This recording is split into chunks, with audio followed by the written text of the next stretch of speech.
Hello po guys, kami po ay nagluluto diyan ng iskabeche ng aking kaibigan. At yan po ay pananghalian namin po yan mga guys. Yan po ay nagbibiruan po kami. At kami po that time po ay mga gutom na po. Kaya po, panoorin po natin ang aming munting pagluluto ng iskabeche na nilagyan po namin ng ketchup sauce. Yan po ang pinaka sauce po namin. Ganyan po lagi ang luto namin sa aming iskabeche. So, hindi ko alam kasi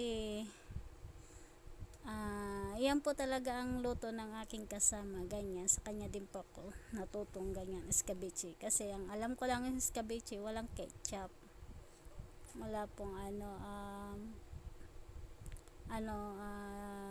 suka lang po, tsaka yung mga lahok ganon, and then cornstarch, yun yung pinaka niya.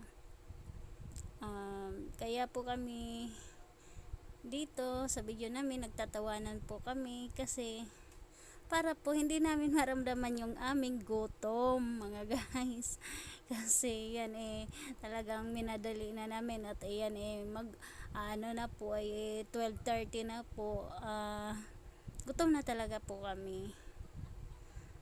At yan po mga guys. Sige na siya kahalo kasi pati siya gutom na rin.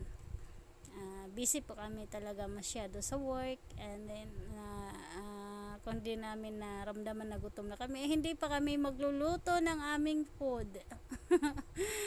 Ay, hanggang dito lang po mga guys. Thank you po sa panonood po. Thank you.